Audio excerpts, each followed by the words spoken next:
abafundi. Ngithanda lesingise ngoba libeka ucace likulona nje go ye therefore lithi and teach. Alisho ukwenza abafundi lithi and teach all nations. Hallelujah. Hambani nifundise zonke lithi lesizulu hambani nenze zonke abafundi. So in other words, make disciples out of them. Hallelujah. But the English version, the King James version, is and teach all nations. Hallelujah. Amen. So lokhu kufundisa izizwe zonke angeke uwedwa ufundise izizwe zonke but uwedwa uzofundisa umuntu oyedwa. Uzathi uPaul lokho esengikunikeze khona Timotheo kudlulisele kwabanye nabanye abazokuthatha ukudlulisele kwabanye bese iyasabalala indaba. That is how the gospel is spread. Ukuthi la ukhona umakhalona wakho you teach her the gospel, you teach him the gospel. Yena bese yalithatha adlulele naye kwahlangana nabo abafundisa ivangeli akhuluma ukuphila lokho kade ukhuluma kancane lasabalala. Our church send some people out to teach the gospel or to make disciples. Lewe kwamanye amazwe egcineni siwenzile umsebenzi esiwunikeziwe. Hallelujah. Njengamanje we do have missionaries endaweni eziningi. Eswazini sina missionary yakhishwa yithi from our old conference, Northern KwaZulu-Natal conference, uBishop Phumani ngema wafika lapho washumayela wagcina seqala iconference. Kunane conference eswazini eqhamukala was funded by iconference yethu. Kunemnikelo eyayivela emabandleni imfanda ukuthi akakwazi ukuqhubeka ekulelazo ngoba missionary ngale ayaziwa akho umuntu ozoyinakekela idinga ukunakekelwa abantu esuka kubona. That is why kuhle ukuthi ibandla liwukhuthalela umnikelo wemission. Lelo bandla likhuthalela umnikelo kwama missionaries noma wemission. Lelo bandla liyasimama. I can mention amabandla amaningi kwi-conference yethu nakwezinye indawo awukhuthalela umnikelo azanciphise kodwa ukhuthalelo lawo mabandla simeme because enza lokhu Jesu athi akakwenza. That's uma besingaqala bazalwane ngesikhuthalela umnikelo wama missionaries, umnikelo wemission, umnikelo wokudla emissions and outreach. You can see ama wonders, you can see mangaliso uNkulunkulu angazenza kuleli bandla. Hallelujah. Kanti ngoba sobe sifedalisha lokhu asithuma khona yikho phambili kuJesu njengokuthi senze lokhu asithuma khona. Hallelujah. Kunebandla nje lamangeli elisimele into azuyibona la ePhoenix ePentecostal Holiness Church. Inyanga nenyanga likhoqa ukufaka 10,000 rand fakela ama missionary. Lize libuza ukuthi ifikile yini senidlulisile fala mesho ngoba sinawo indawo eziningi asuka la eSouth Africa. eMadagascar khona imissionary khona esanda kwakhe iAuditorium ka 10 million rand yayisuka la eSouth Africa yahamba yo faka ivangeli khona kwaqaleka ibandla lakhula njengamkade kuyovula 2 months ago kuyovula indlu enkulu eworth 10 million.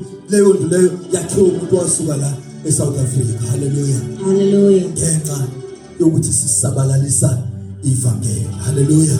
In Mozambique many years ibandla lethu lahamba la eMozambique kungakabi lento kuyo kusenzima nokuhlala khona nokuba seMozambique. Kumanje there's a big conference engaphezulu ngisho nakweyethu eseMozambique enamabandla inqwaba angaphezulu ngisho nakulawa awethu la eSouth Africa out of izenzo zeSouth Africa wokukhipha ama-missionary. Hallelujah. Asenzi ngoba kukhona imali, senza ngoba silandela umyalelo kaJesu. Hambani nenze izizwe zonke abafundi. Mufunda kuMateyu 15 la verse 16 uzathi go and preach the word. Hallelujah. Amen. But la uMateyu usho ngalendlela but uMark 15 16 verse uthi go and preach. La kuthiwa asihambe sifundise. Yini oyenzayo in your own little circle to further ama aims of Great Commission. Ikuphi ukukhuluma kakhulu kubantu ohlangana nabo? Ukhuluma ngoJesu noma ukhuluma ngezinye izinto? Ukhuluma ngoJesu noma ukhuluma ngezinto ezingakhi nezingayisiphambili? One day wamukela lokho engikushoyo waqala wakhuluma nabantu ngoJesu. You'll get a rejection. That's fine. Siyakwazi lokho. Bongitshela about hey awuyeke ngaleyo nto. But it's not all who will do that. And akubo bonke abayosho njalo bagcina besho njalo. Some of them bothi sebeshilo sebebodwa iqala lento kuyitshala kubona iqala ivuthe. Kukhona abanye oyosho njalo baphendule ngaleyo ndlela ukuthi awuyeke indaba yokukholwa mina khathela amakholwa ka ukuthi ngaloko busuku ngeke alale ngeke azakwazi ukulala. Hallelujah. Hallelujah. Amen. Uyohlupheka be unsettled into ongazoyibona ngenxa yezwi entshalo wena. Hallelujah. Ufuna ukwaziwa kanjani endaweni okuyona? Waziwa njengomuntu okhuluma ivangeli noma njengomuntu okhuluma indlela? Ufuna ukwaziwa njengomuntu ukuthi makuhlanganwa akuhlukwana kakhulunywanga ngamagama abanye abantu. Bengacela namhlanje ukuthi ake waziwe njengomuntu okuzokwazi ukuthi makuhlangene naye akuhlukwana kungakhulunywanga ngegama elinamandla. Hallelujah. Hallelujah. Ningaxoxa nje okunye kwasekuhlaleni ukuthi hey umasipala kwawukuthi hey kodwa umgwaqo solungiselane nixoxa kodwa ningahlukani ningabuzananga ukuthi kodwa uJesu uyamazi na. Hallelujah. Mawumazi ukuthi uyakhonza mbuzo ukuthi unabo nje kodwa ubufakazi ngoJesu. Ngoba uzothola ukuthi uyakhonza nalomuntu uyahlala nalomuntu akanabufakazi akanalutho ngoba uyikholwa nakufakazi liyikholwa elifana nekholwa elidlala ngesikhathi. Hallelujah. Hallelujah. Amen. Usuku nosuku you have to have a testimony. Hallelujah. Hallelujah. Uthi uNkulunkulu ungenzele lokho. uNkulunkulu ungenzele lokho. Hallelujah. So kubalekile ukuthi it's a simple thing bazalwane. About Jesus. Simple question. Mfethu uyazana kodwa noJesu. Simple question. Mina ke nginenkinga ke bazalwane akuze kuqale mina ngiqala yena umuntu. Athi awake ngeze kumfundisi ngithatha uxolo. Athi ayibishop hayi ngihlangana nawe ayise ngiyathokoza. Konke sizokwenzeka. Angiqali mina ngithi ngiqhubeka ngithi no mayenzeka leyo nto but uyadinga ukuthi uyongena endlini yokukhonza. Ungagcini ukuthi uthi ayikhonto ezokwenzeka uhamba la emgwaqweni. Usuke sengivulele mina naleyo nto ukuthi bayiqalela bona ukuze iqale mina. Hallelujah. Athi awungabona umfundisi namhlanje ngaphila. Hallelujah. Izinto ezenzakalayo so kimina kusimple but nakuwena kusho ukuthi kunzima ngaleyo ndlela kuukuthi uthi nje uyazana nani uJesu. Amen. Umbone ngomsombuluko ubuza ukuthi hawu izolo nikhonze kanjani. Hallelujah. Ukhulume wathini uNkulunkulu izolo? What was the message izolo? Mangabe engakutshela ethi hayi cha mina bengisebenza izolo then ke usuyaqhubeka ayithi nabesikhonza. Simple thing yini basala nehlulayo. If sim understand uJesu ukuthi wavuka siyiqonda ngempela yini ehlulayo ukuthi sikhuluma ukuphila kubantu. Amen. Because uNkulunkulu will always give you a plan. iChep yokunikeza njengisho nje sase Monday how nkonza kanjani wayibengaya ngingabiyazi bemilami besebenza lethina bekuyi-shift yethu ayichathile sikhonze kahle. Amen. Ayisikhonze usuqalile ke lapha usuqalile nje usuyaqhubeka. Let us talk about Jesus. Hallelujah. Masithemba leli gama asikhulume ngalo ngokungazenyezi. Asikhulume ngalo ngokungesabi. Asikhulume ngalo without any doubt. Asikhulume ngalo without any fear. Sikhululeke because siyalithemba ukuthi ligama elinamandla. Hallelujah. Hallelujah. Amen. Ama-studies athi abantu abazuzeka ngentshumayelo bawu-30 to 40%. Abantu abazana nenkosi through preachings and teachings eyinkonzweni or emvuselelweni kuphi 30 to 40.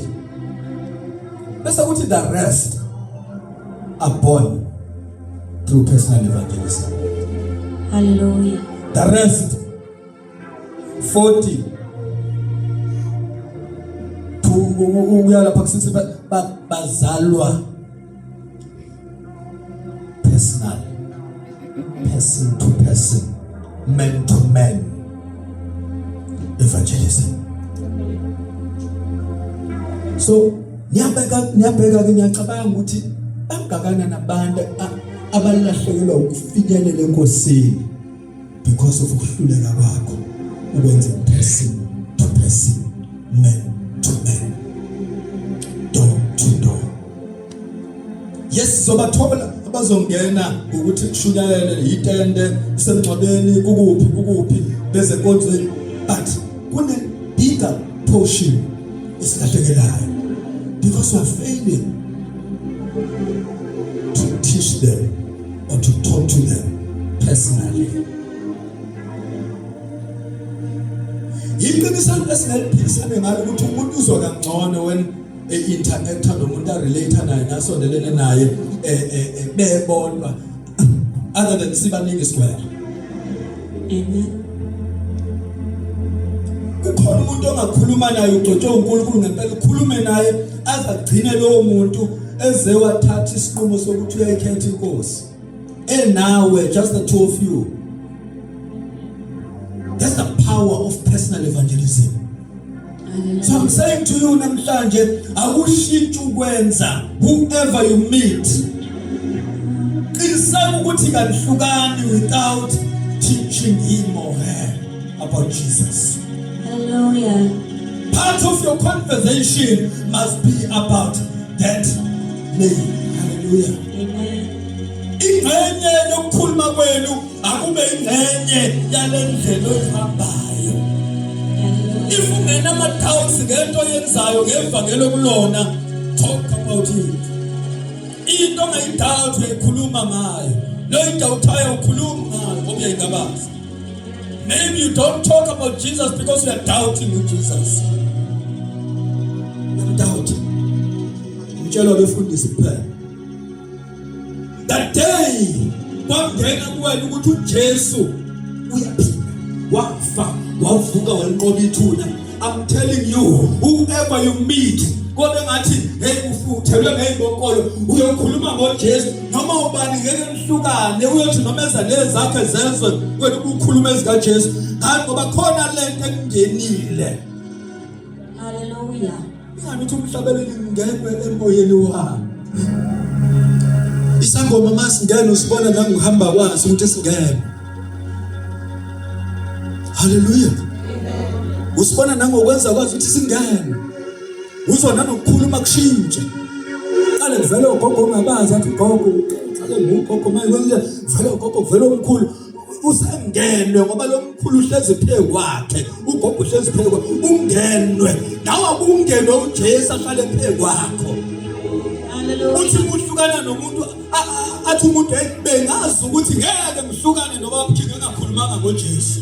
Jesus. Abanye usuba isicefo ngendlela ukuthi uzohlangana nabo uzothaba uzohlangana ke noba ubukinga nakho uzolokho sibelesela ngalo Jesu. Ungenwe ilento izuba isicefo kwabanye abantu, that's fine. Hallelujah. Hallelujah. Rather than ukuthi unamahloni ekhuluma noJesu unamahloni ngami nami ngiyamba nobuhloni ngayo. Kuleli sonto lokudlule bangaka abantu okhulume nabo ngoJesu. Just this last week, bangaka abantu okhulume nabo ngoJesu.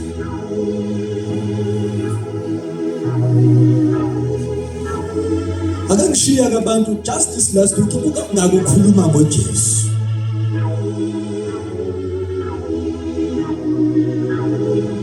This is a challenge. I'm giving you a challenge. Commit yourself ekukhulumeni ngoJesu. Akabikho into ozoyisaba. Yabona mawufunda ngasekugcineni. Leli verse esingalifunda ngithasile. Uthi lo I am with you. Bhekani nginani. So in other words, when you go and preach about Jesus, so engakhulumi wena wethu ukhuluma naye. Amen. Mawukhuluma nomuntu ngoJesu ukhulumi naye uwedwa khona uhamba naye khona uzolokhu efaka amazwi nje ekufaka amazwi uthi nomsuzu ukuthi ukubuza imibuzo edidayo but akufaka amazwi ukuphendula awedwa unawe. So in other words uJesu akakhipha athi hamba nje kodwa ukhipha bese athi ngihamba nawe. Hallelujah. Amen. Ukhipha athi ngikhona eduze kwakho. Whatever amaphupho esazozama ukubamba uhambisa indaba zami hayi ngizobe ngikhona. Inyoko ezama ukukuluma ngizobe ngikhona. Hallelujah. Hallelujah. Ingakho kuleya ncwadi kaMakho azathi lo boyodla poison kodwa ngeke bababulale. Hallelujah. Ophathi inyoka ngeke zize ibabulale ngoba bahamba noJesu. Hallelujah. Lo I am with you until the end of time. Koze kuyophela umhlaba nginawe. Hallelujah. All the time ukhuluma ngoJesu, I'm always with you. Hallelujah. Noma uJesu bethe ukushenqa but the minute waqala wamenshina his name wakhuluma ngezwi lakhe uyaqala sondele because akafuni ukuphambuka kwipromise ayenzayo ukuthi unawe. Ngiyacabanga ukuthi mawusahleba uJesu uyahlehla because umoya ongcwele akazwani nokungcola. Hallelujah.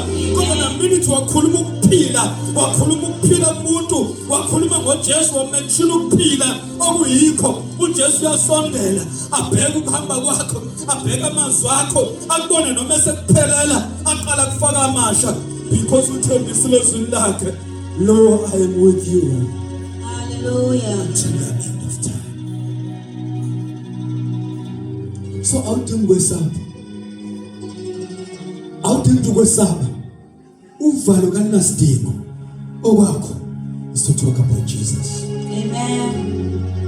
You get names uthi awunali ikholo elikhulu senzokuthi sicela ngoJesu. That's good. Hallelujah. Nali ikholo elikhulu lokhu sasiza enkonzweni. That's good. Nali ikholo elikhulu sicela usibulibe sekanjani. That's good. That's fine. Rather than uthi waziwe uthi nangu umuntu okholwayo kodwa uhlala isifundekela ngendaba. Nangu umuntu okholwayo uhlala njalo ukhuluma into engasizi ngalutho. But mathiwa nangu umuntu okholwayo osezosifundekela ngoJesu. That's good. Ngoba uthi uJesu hambani lenze sezilonke abafundi. Uthi uJesu go ye therefore and teach all nations. Ningafundisi ukuze bazi awunike ukuthi ufa that day uNkulunkulu ukubiza ngalo kukhona abantu abobebekalwa ukuthi wakhuluma ukuphila kwabo. Rather than kubalwe kakhulu abantu owakhuluma imfundiso kwabo kodwa akubalwe kakhulu abantu owakhuluma ukuphila. That day kuzwakala ukuthi ushonile kube khona abazothi ngisevangelini nje ngasizwa usibanibani. Ngisevangelini nje usibanibani owangisiza. Khona umfundisi washiya iflight ebheke phesheya. Yamshiya bacela usizothathela ndelana. Ngenkathi esehlezi akhona abantu abafika sebezogibela lela ndelazo igibela. Bathi begibela kwase kufike 5 different people befika ngokwahlukana. Bambingelele bethi awuyena umfundisi banibani athi yebo nguyena. Athi ngasizwa uwena. Ngasizakala intshumayelo zakho. Ngasizakala ebandleni lakho ngivakashele nje ngibhorekile. Hayi amangifika wakhuluma ukuphila namhlanje wathola nami umfundisi through your ministry. So ushiye plane kwaphatha kabi ukuthi how come shiyelani kanti umuntu wethi no there are people engizobaletha la 5 of them engifuna bazothula ubufakazi ukuthi basizwa wena. Won't you like into njengaleyo la bezothi abantu ngisevangelini nje ngasizwa baba usibanibani. Ngasizwa umama usibanibani, ngasizwa lo yasisi, ngasizwa lo yaphuti. ngazi ukukholwa nje ingenxa yakhe kunoma bathi abantu angikholwa mina ngoba ngabona ukuthi mangikholwa omama usibani bandisa kukhuluma kanje ayikho into engizobe ngiyikholwa mangikholwa obaba besakhuluma ngalolu hlobo ayikho into engizobe ngiyikholwa ngcono ngiyidlalele phansi ake bethi abantu ngiyakholwa ngenxa kamama usibani bani ngiyakholwa ngenxa kamama usibani bani singaba ngenyawo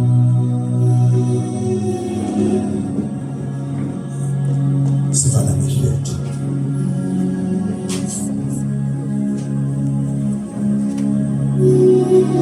Lanungi fundisi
ukuthi ukuthi senze izizwe abafundi intando kaJesu ukuthi alisabalaliswe izwe lonke izwi lakhe lifinyelele ezweni lonke noma lifinyelele emhlabeni wonke ngokusho kweBhayibheli lifinyelele ezizweni nations all nations that's the will of God yona intando kaNkulunkulu ikhona uJesu alizelayo ukuthi uzokwenza abafundi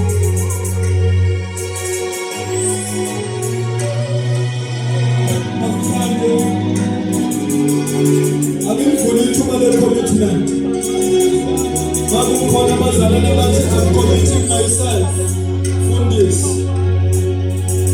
yazinikela mfundisi ukuthi no ngifuna ukuhambisa ivangeli ngifuna ukukhuluma ukuphila yakhona ngifuna ukukhuluma ukuphila sekukhulumile kakhulu izinto ebengasizi ebengenanzuzo kodwa namhlanje sengiyakwazi ukuyinzuzo ngenza phambili sikhuleke namhlanje I'll give the opportunity ukuze ngisikhuleke nawe Nkosi I'm committing myself ekushumayeleni izindaba zombuso I'm committing myself ekubeni yingxenye yabazokhuluma ukuphila kakhulu I'm committing myself ekubeni yingxenye yabazohamba la bekhona bakhuluma ukuphila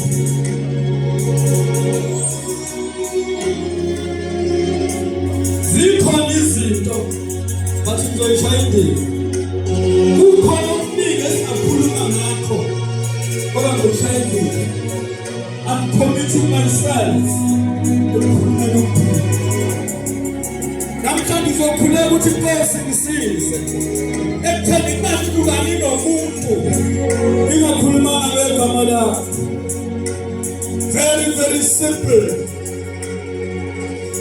uJesu uzokwenza kalula engisebenza nabo angikhulume ngegama lakho engihlala nabo omakhelwane angikhulume ngegama lakho kumele bayizwe le ndaba beyizwa ngomlomo wabo sengiyakhuleka yena phambili elikhomitayo lithi no matter what, no matter ngabe sibhekene naziphi izimo, no matter ngabe inzima kanjani impilo yomini, bathi uNkulunkulu unginike umlomo. Lo mlomo amnike wona ukuthi ngikwazi ukukhuluma ukuphila. Ukukhuluma kwami ukuphila, ukukhuluma kwami ngoJesu, akudingi imali, akudingi ikhipha mali. La ngikhona, noma ngabe seteksini, noma ngabe sesitobhini ngisalinde itekisi, noma ngabe semsebenzini ngelunchtime, noma ngabe sesikoleni, noma ngabe kuphi la ngikhona, akudingi ikhipha mali, kuwukuthi ngivule umlomo wami and talk about Jesus. How is that example of the Yes, Lord. Yes, Lord. Ngicela namhlanje ukhuleke ezikhuleka. Udlulise i-commitment yakho. La wasikhona ukuthi ngokunzima. Bese uNkulunkulu akusize. La wasikhona ukuthi usistrategisha. Sekufikile ukuthi ukhuluma kodwa ngenzeki. Ezikhuleka kanye nawe. Ubheke uNkulunkulu uzokwenza umsebenzi. Khona into azoyenza namhlanje empilweni yakho. Andike kudala abantu abazobaleka kuwena. Kunabantu abazothola ubufakazi. Bethi ngikule ndawo ngenxa kaSibanibani. Ngazana nenkosi ngenxa kaSibanibani. Ngizalwane namhlanje ngenxa kaSibanibani. Kunabantu azokhuluma kodwa ukuphila. Ekuphile moyeni. Khona abantu azokhuluma umlomo wakho ukhuluma ukuphila. Abanye sebephathele inqumo zokuthi benze izinto abangaze bayicabanga empilweni. Abanye sebephathele inqumo zokuqeda impilo zabo. Kunabantu ozokhuluma nabo kunzima wena ungazi kodwa manje ukhulume nabo. uNkulunkulu ukuthumela. Akunabi nesimo la uzakwenza la umakhelwane wakho uyothatha isinqumo esinzima esinesihle kawe Mungu ongavele ukufuna ukukhuluma ukuphila ke ushikise senzokhuleka mfana senzokhuleka khona isikhathi uNkulunkulu azisithatha khona into azoyenza uNkulunkulu empilweni yakho khona ungekho kude ukukhulumela uNkulunkulu azomshintsha kwazi ukukhuluma khona unamalimi uNkulunkulu azomshintsha aqeda amalimi ukukhulumise kahle. Right now uNkulunkulu ushintsha ngisho nalento ekwenza belikhulu abanye ukukhulu ukukhuluma ngenxa yezimo ababhekene nazo zempilo ezinezinto. uNkulunkulu namhlanje bayokhuluma namhlanje ngokuza nje lapha phambili uNkulunkulu ukubuka la ulekha khona ukuba uyipholo uzophazamisa uthinta leso simo. Whether you came la phambili namhlanje uza ngalendlela but don't know ukuthi uNkulunkulu ukuze mlunge lento yenzele la phambili uzothinta isimo esiphazamisayo.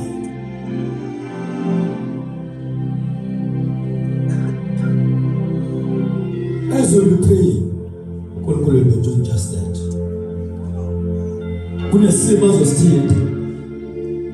That's how God works. Usebenza kanjalo wethu uNkulunkulu. Wena uzelela nokunye uthinta lokho okuphazamisa lokho kuzela uzoyikhometa kuko. Bakhona abanenkinga emakhaya ezibabambayo. Ungafiki nokuthi angakazi nokuthi azakhulume nomuntu akhulume ngoJesu. UNkulunkulu is touching that need. Is touching that challenge. Ukuthinta leso simo esivimbayo. Uzobona kuzokwenzeka from today onwards. Uzobona kuzokwenzeka from today onwards. Asholo kanye sithi hlalungi futhi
Abantwana bakho with their recommitments baba benze bakwazi ukuqaqeka benze bakwazi ukukhuluma. Siyabonga Ngcwele, siyabonga umsebenzi owenzayo empilweni zabo. We thank you, mighty God. Thank you, Heavenly Father. Yes, Lord. Baphila abantu through their ministry. Baphila abantu through their ministry. Baphila abantu ngokukhuluma kwabo. Kristu waseNazaretha sinikeze baba amandla amasha okuhamba endleleni. uNkulunkulu wasenamandla wonke siphakamise baba wasenamandla wonke. uNkulunkulu Bafuna ukuphila okungafani nalokho abaphila kumanje. Siyabonga Nkosi yamakhosi. Siyabonga.